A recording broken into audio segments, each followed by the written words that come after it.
Hello అండి. Welcome to our channel Jyothi healthy kitchen.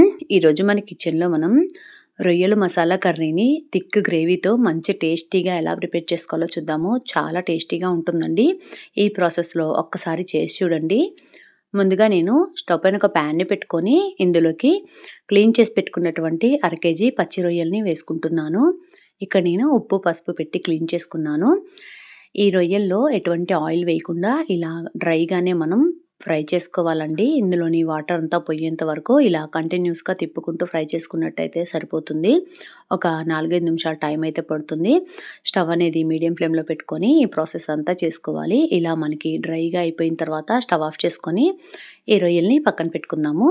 ఇప్పుడు curry ప్రాసెస్‌లోకి వెళ్ళిపోదాము. స్టవ్ పైన ఒక గిన్నెని పెట్టుకొని ఈ గిన్నెలోకి ఒక 3-4 స్పూన్ల వరకు ఆయిల్‌ని యాడ్ చేసుకోవాలి. ఈ గ్రేవీకి ఆయిల్ అనేది కొంచెం ఎక్కువగా పడుతుంది.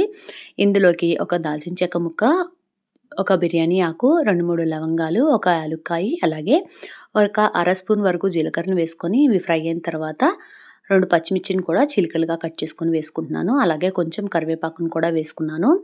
ఇందులోకి నేను ఇక్కడ 2 మీడియం సైజ్ ఉల్లిపాయల్ని మెత్తటి పేస్ట్ లాగా గ్రైండ్ చేసుకొని యాడ్ చేసుకుంటున్నాను. ఈ పచ్చిమిర్చి ఫ్రై అయిన తర్వాత అలాగే ఈ ఉల్లిపాయ అనేది కొంచెం ఫ్రై అయిన తర్వాత ఇందులోకి ఒక టేబుల్ స్పూన్ వరకు అల్లం వెల్లుల్లి పేస్ట్‌ని కూడా వేసుకొని ఈ అల్లం వెల్లుల్లి పేస్ట్ కూడా ఫ్రై అయిన తర్వాత ఇందులోకి ఒక టమాటోని ఇలా మెత్తటి ప్యూరీ లాగా గ్రైండ్ చేసుకొని యాడ్ చేసుకుంటున్నాను.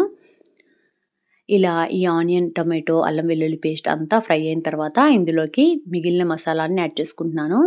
ఈ కర్రీకి టేస్ట్‌కి సరిపడినంత సాల్ట్‌ని, కొద్దిగా కారంని, కొంచెం పసుపు, అలాగే ధనియాల పొడి, కొద్దిగా గరం మసాలా లేదా మీరు ఇంట్లో చేసుకున్నటువంటి గరం మసాలా యాడ్ చేసుకోవచ్చు.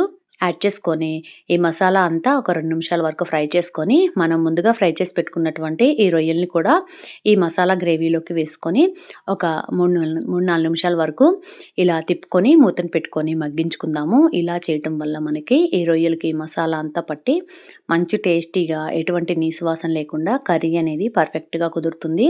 చూడండి ఇలా ఫ్రై అయిన తర్వాత ఒక కప్పు వరకు చింతపండు గుజ్జుని యాడ్ చేసుకున్నాను.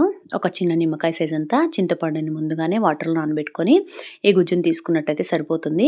అలాగే మీకు వాటర్ కన్సిస్టెన్సీకి తగ్గట్టు కొంచెం వాటర్‌ని వేసుకొని గ్రేవీ కన్సిస్టెన్సీని అడ్జస్ట్ చేసుకోండి. ఇలా మూతను పెట్టుకొని ఇంకొక 4, 5 నిమిషాల వరకు కుక్ చేసుకున్నట్టయితే మనకి మంచి థిక్ గ్రేవీతో రొయ్యల మసాలా కర్రీ అనేది రెడీ అయింది. అంతేనండి.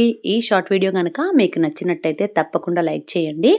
మీ ఫ్రెండ్స్ ఇంకా ఫ్యామిలీ మెంబర్స్‌తో ఈ వీడియోని షేర్ చేయండి. అలాగే ఇంతవరకు మన ఛానల్‌ని సబ్స్క్రైబ్ చేయకపోతే వెంటనే సబ్స్క్రైబ్ చేసుకొని పక్కనే ఉన్నటువంటి బెల్ ఐకాన్‌ని ప్రెస్ చేయండి. Thank you for watching.